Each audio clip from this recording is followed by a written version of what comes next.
नमस्कार साथियों,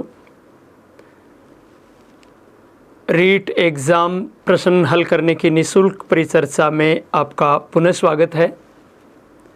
आज की कक्षा में हम कल जिन प्रश्नों की चर्चा की थी उनसे आगे के प्रश्नों पर चर्चा करेंगे जो कि रीट एग्ज़ाम या आरटेट एग्ज़ाम में आए हुए हैं। कल के आगे हमें जो मौर्य काल से संबंधित प्रश्न हैं, मौर्य व गुप्त दोनों काल के से संबंधित जो प्रश्न हैं उन पर हम चर्चा करेंगे। पहला हमारा प्रश्न है आज, भारत का राष्ट्रीय चिन्ह लिया गया है, ये यहाँ पर लिया गया है, तो भारत का राष्ट्रीय चिन्ह लिया गया है।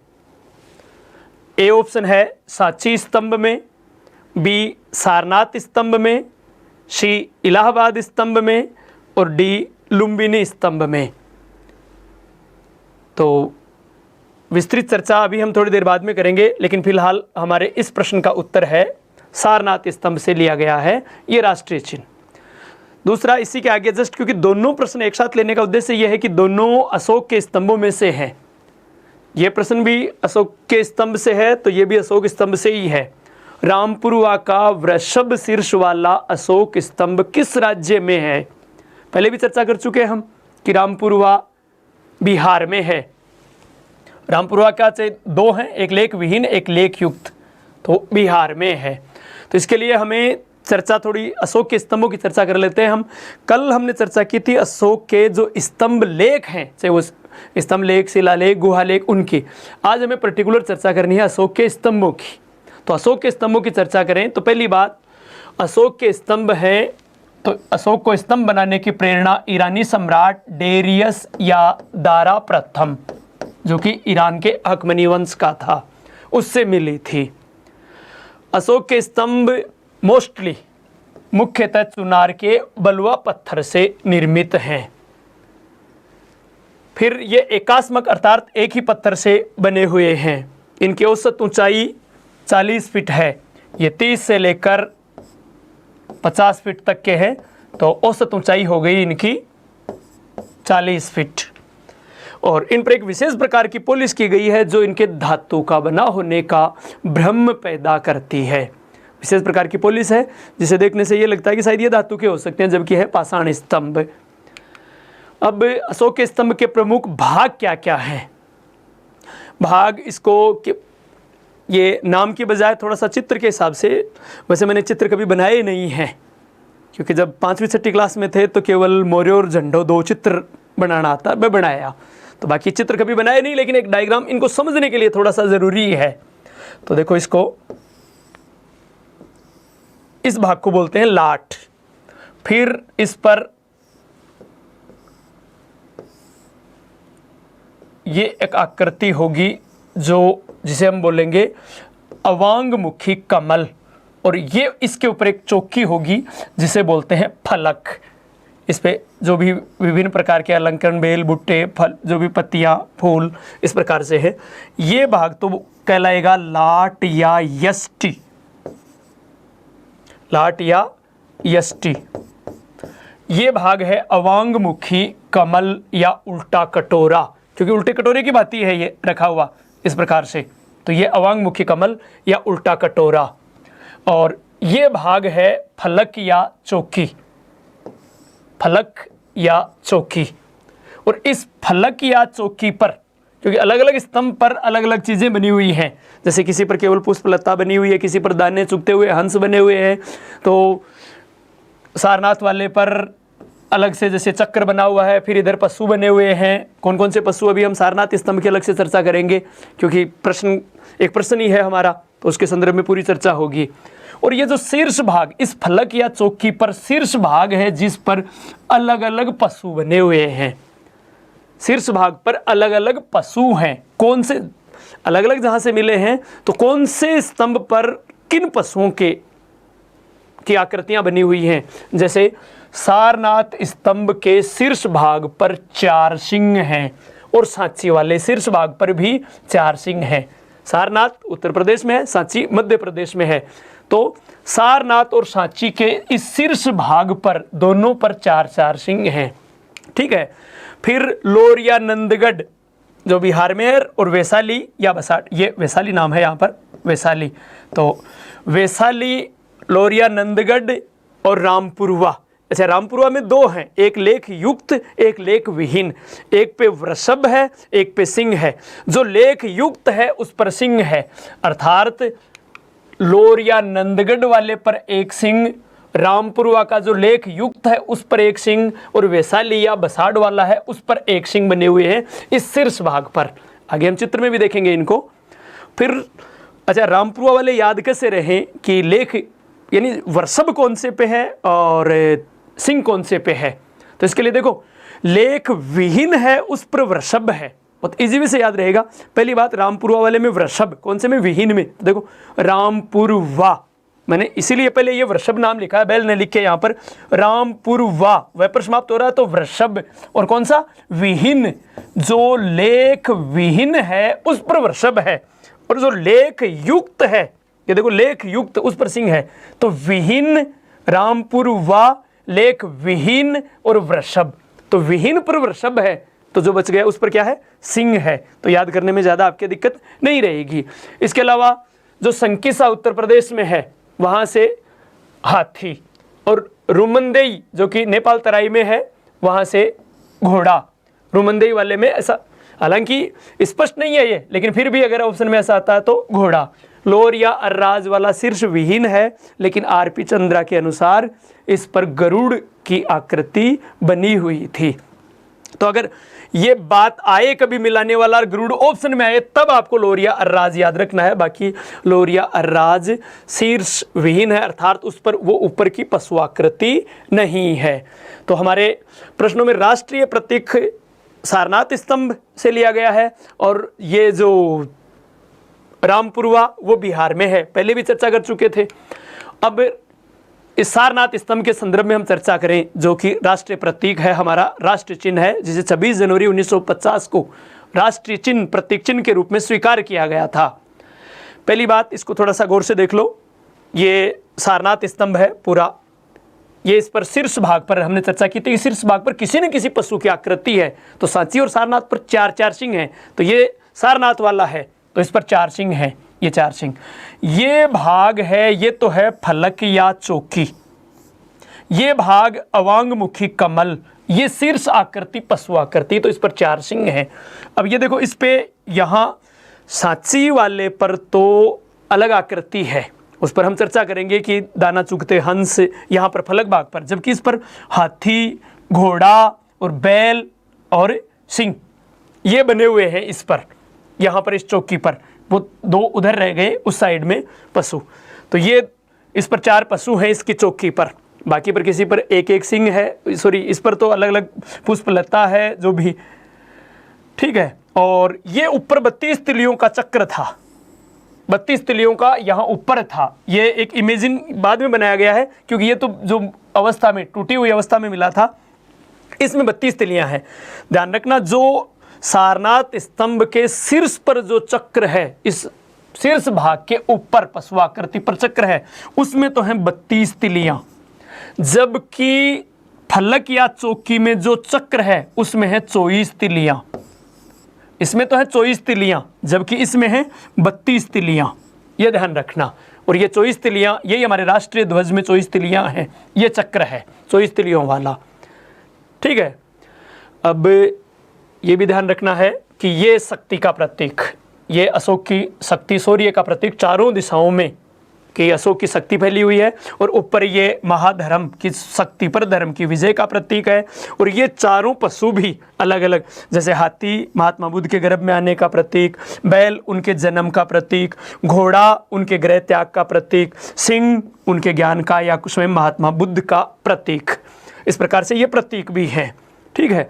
अच्छा, इन पशुओं को याद कैसे रखें, सांची सारनाथ में कौन कौन से पशु हैं उनको याद करने का एक तरीका बताऊं, उससे पहले आपको मैं एक छोटे सी एक गीत की क्लिप दिखा रहा हूं, और वो आपको गौर से देखनी है, सुननी भी गौर से है, तो उसका चित्रांक जो उसमें फिल्मांकन है वो देखना भी गौर से है, क्योंकि वो आपके किसी न किसी प्रकार से किसी समस्या का समाधान करेगा, यानी यहाँ से वो संबंधित है। तो आप थोड़ा सा गौर से इस गीत को देखोगे, आपके काम आएगा ये। इसलिए नहीं कि भाई मुझे ये शौक है तो आपको ये गीत सुनाऊं।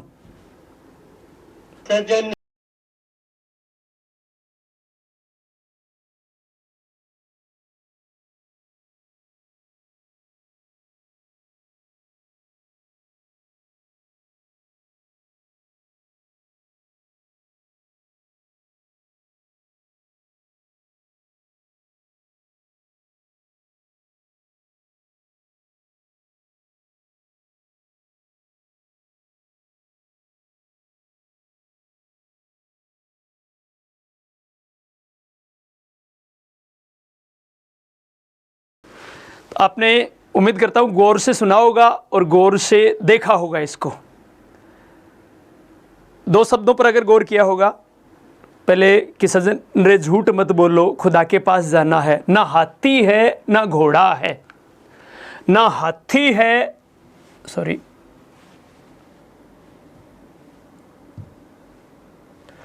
ये रहा, हाथी है ना घोड़ा है।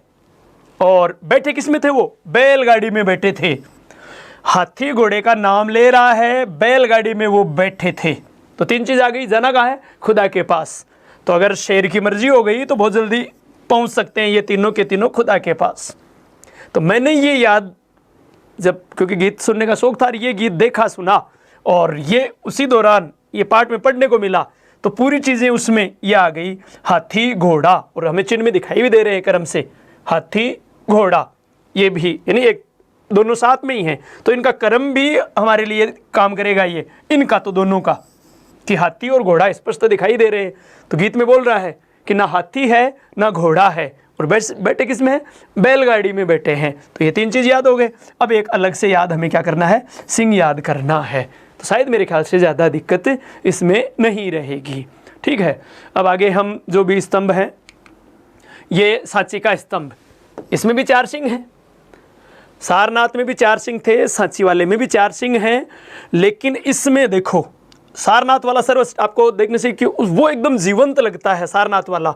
सांची वाले में ये जो चौकी है, फलक है, इस पर यहाँ पर दाना चुगते हुए हंस हैं, जबकि उसमें क्या थे? उसमें चक्र चक्र के एक और हाथी और बैल और दूसरी ओर शेर और घोड़ा। तो उसमें सारनाथ वाले में तो वो 4 पशु और चक्र थे, जबकि इसमें दाना चुगते हुए हंस हैं तो 4 सिंह दोनों में। फिर संकिसा वाले में हाथी है। हमने पहले बताया था, ये आपको याद भी करना है, कई बार मिलाने वाला प्रश्न आता है कि किस में क्या है, लोरिया नंदगढ़ में क्या है, या इस संकिसा में क्या है, रामपुरवा में क्या है। तो रामपुरवा वृषभ लेख विहीन वाले में याद आ जाएगा। तो ये संकिसा में अब हाथी, हालांकि इसका सूंड टूट चुका है, ये संकिसा स्तंभ का है ये चित्र, ये इसका फलक भाग, ये शीर्ष की जो पशु आकृति, ये घंटाकृति या जो अवांगमुखी कमल है, ये रामपुरवा स्तंभ, जिसके बारे में हम पहले चर्चा कर चुके हैं कि रामपुरवा पर वृषभ बैल की आकृति बनी हुई है। रामपुरवा में जो लेख विहीन है उस पर वृषभ है, लेख युक्त वाले पर तो सिंह की आकृति है, इस पर वृषभ की आकृति है। और बड़ी जानकारी ये बता दें कि ये रामपुरवा वृषभ वर्तमान में राष्ट्रपति भवन में रखा हुआ है, राष्ट्रपति भवन में रखा हुआ है इस समय। ये रामपुरवा का वृषभ, ये मूर्ति राष्ट्रपति भवन में रखी हुई है। ये वैशाली या बसाड़ जिस पर एक सिंह है, तो एक सिंह वाला हमने एक भाई किस प्रकार से, लोरिया नंदगढ़ में भी एक सिंह है, नंदू सिंह, तो एक सिंह नंदगढ़ में भी एक सिंह है। चलो अब हम चर्चा करें अगले प्रश्न के संदर्भ में। भारतीय इतिहास में पहली बार लोगों को जन्म एवं मृत्यु का पंजीकरण किस काल में किया गया? लोगों की जन्म एवं मृत्यु का पंजीकरण किस काल में किया गया? तो पहले बता दूं, जन्म एवं मृत्यु पंजीकरण का उल्लेख करता है मेगस्थनीज, और मेगस्थनीज किस काल में आया था? मौर्य काल में। तो उत्तर होगा मौर्य काल। मौर्य काल ने पाटलिपुत्र नगर प्रशासन का वर्णन, यानी मौर्य नगर प्रशासन की जानकारी का मुख्य स्रोत है मेगस्थनीज की इंडिका। यद्यपि हम पहले भी चर्चा कर चुके हैं कि इंडिका मूल रूप से हमें नहीं मिली है, इंडिका हमारे पास उपलब्ध नहीं है। तो उसके उद्धरण प्रवृत्ति लेखकों के माध्यम से हम तक पहुंच रहे हैं। प्रवृत्ति लेखकों ने इंडिका का रेफरेंस देते हुए बातें लिख दी, जिसमें हमने चर्चा की थी एरियन, जस्टिन, प्लूटार्क, डियोडोरस, इन्होंने उद्धरण लिख दिए उसको कोट करते हुए। तो मेगस्थनीज के अनुसार पाटलिपुत्र नगर प्रशासन के लिए 31 सदस्यों का मंडल था, जिसमें 6 समितियां थी और प्रत्येक समिति में 5 सदस्य होते थे। पहले भी देखो हमने कि जन्म एवं मृत्यु का पंजीकरण मौर्य काल में है, वर्णन करने वाला मेगस्थनीज है, और मेगस्थनीज ने क्या लिखा है कि नगर प्रशासन के लिए 30 सदस्यों का एक मंडल था। तो मंडल में कुल सदस्य 30 थे। समितियां कितनी थी? 6। प्रत्येक समिति में सदस्य कितने थे? 5। किसी भी समिति का नाम देकर पूछें, प्राय पूछते भी हैं कि इस समिति में सदस्यों की संख्या कितनी थी। अच्छा, मेगस्थनीज ने किसी भी सैन्य प्रशासन से संबंधित भी मंडल का उल्लेख किया, जिसमें 30 सदस्य थे। मंडल में 6 समितियां थी, प्रत्येक समिति में 5 सदस्य थे। तो किसी भी समिति का नाम लेकर पूछें, चाहे सैन्य प्रशासन के संदर्भ में पूछें, चाहे नगर प्रशासन के संदर्भ में पूछें कि सदस्यों की संख्या कितनी थी, तो 5। अब कौन कौन सी समितियां थी याद करने के लिए मैंने तो एक सूत्र याद रख रखा है, SVJVUK, यानी एस का मतलब शिल्प कला समिति, वी का मतलब विदेश समिति, SVJV तो जनगणना समिति, व्यापार समिति, यूके उद्योग समिति और कर समिति। तो ये जनगणना समिति यानी पाटलिपुत्र नगर में 5 सदस्य ऐसे थे जो पूरे नगर में जन्म और मृत्यु का पंजीकरण करते थे नियमित रूप से। तो भारतीय इतिहास में पहली बार जनगणना का उल्लेख या जन्म और मृत्यु के पंजीकरण का उल्लेख मौर्य काल में मिलता है, और वो उल्लेख करने वाला व्यक्ति है मेगस्थनीज।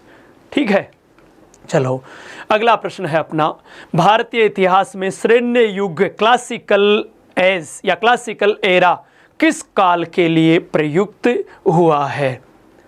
तो इसके लिए मैं आपको एक बात बता दूं कि भारतीय आपने एक दोबारा मैं मूवी का ही रेफरेंस देना चाहूँगा। एक मूवी है पूर्व पश्चिम, और उसमें एक गीत है प्रीत जहाँ की रीत सदा मैं गीत वहीं के गाता हूँ।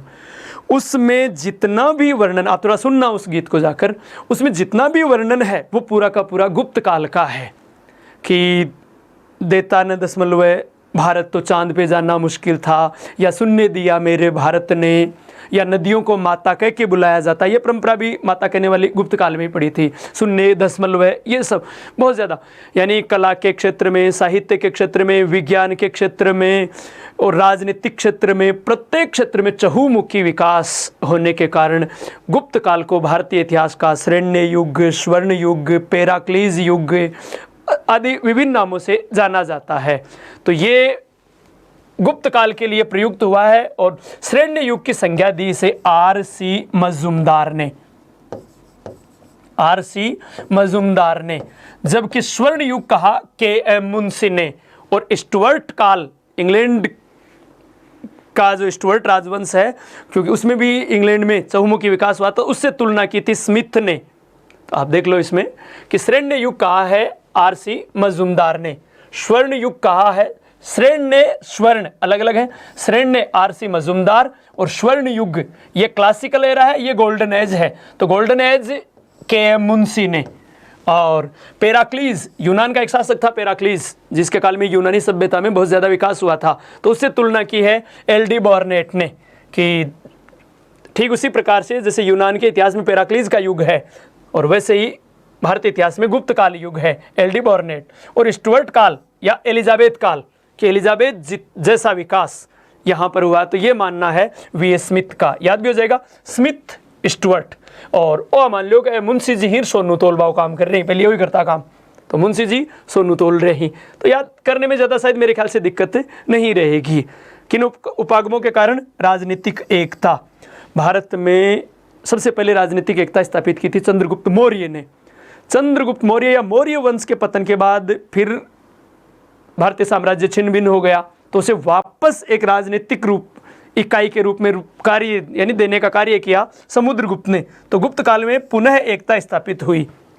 धार्मिक सहिष्णुता, यद्यपि धार्मिक दृष्टि से इनका गुप्त शासकों का धर्म था भागवत या वैष्णव धर्म, लेकिन ये धार्मिक दृष्टि से सहिष्णु थे।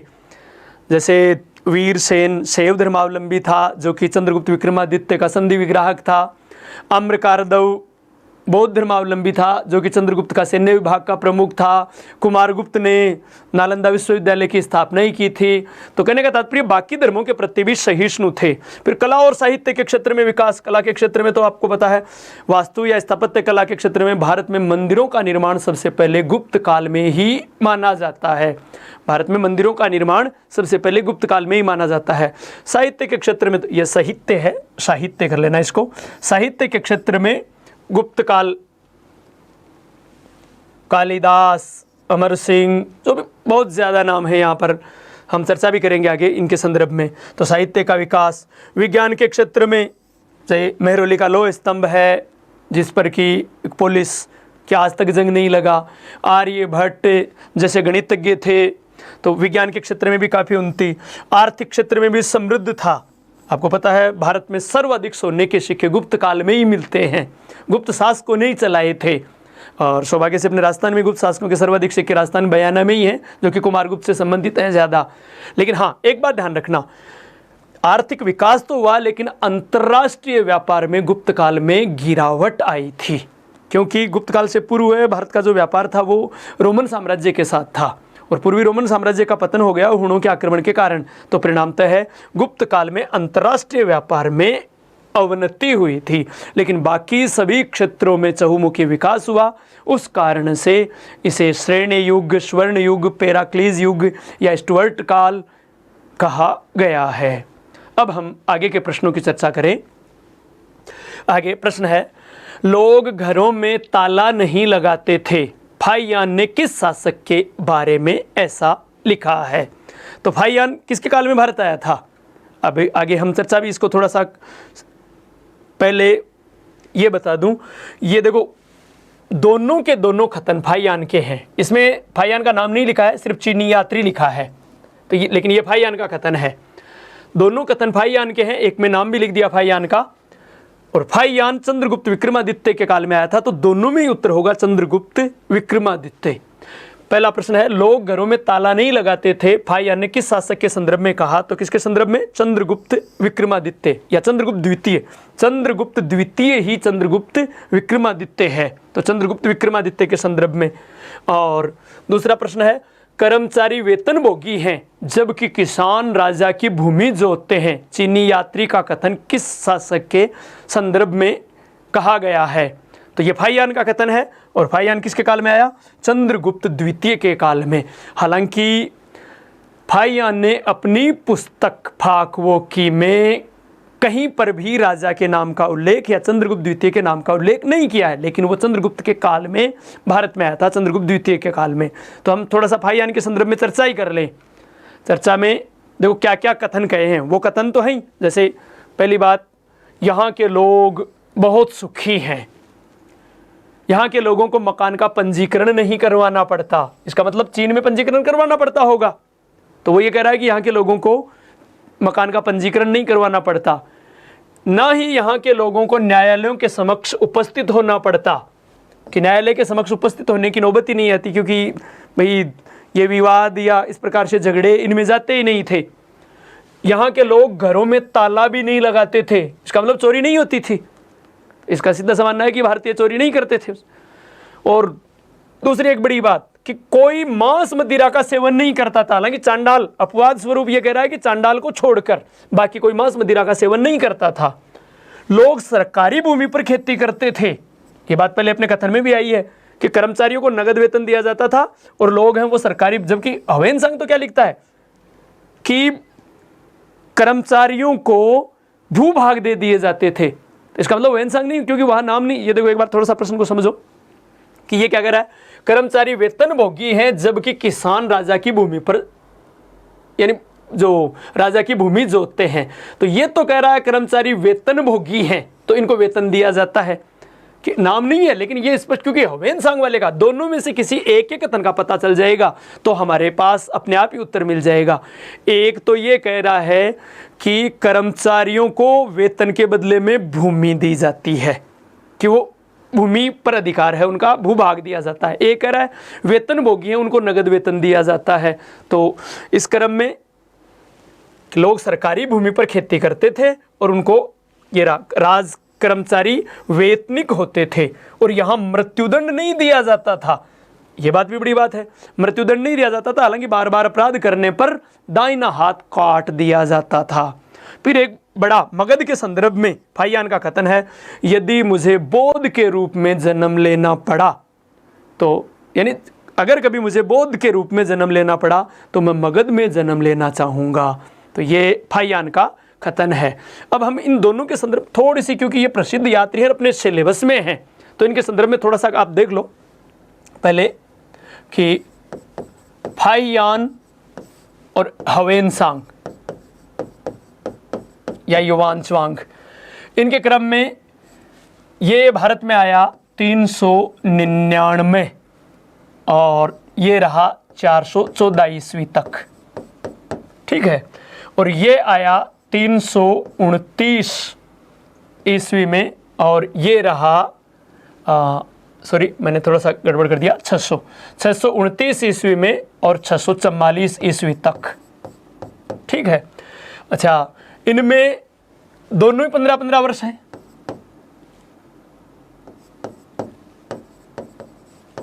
लगभग 15 वर्ष रहे हैं दोनों के दोनों।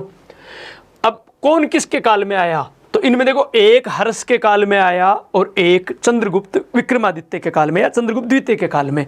तो हम याद कैसे करें कि ह्वेनसांग हर्ष के काल में, तो ये तो आ गया ह्वेनसांग हर्ष के काल में, तो चंद्रगुप्त बच गया, वो किसके काल में आ जाएगा,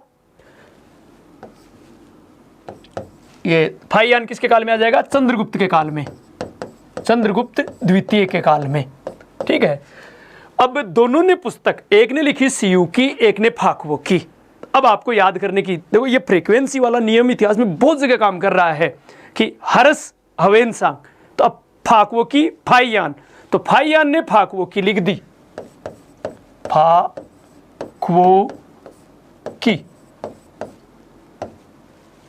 तो ह्वेनसांग ने जो लिखी है वो लिखी है सीयू की, एक ने सीयू की एक ने फाकवो की, तो फाइयान फाकवो की, तो सीयू की किसकी हो गई, ह्वेनसांग की। याद करने में ज़्यादा दिक्कत नहीं आएगी।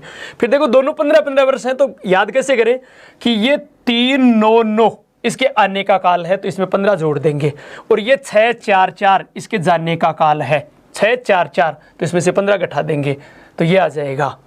अब इसके अलावा एक चीनी यात्री इत्सिंग और है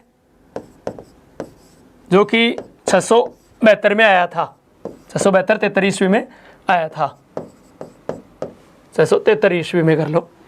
अब यहाँ देखो पहले इनका क्रम भी, इनके क्रम से पहले ये आया, तो देखो अंग्रेजी में ए पहले है, एच बाद में जी एच और आई इसके बाद में है, तो क्रम से एकदम क्रम से है एफ जी एच।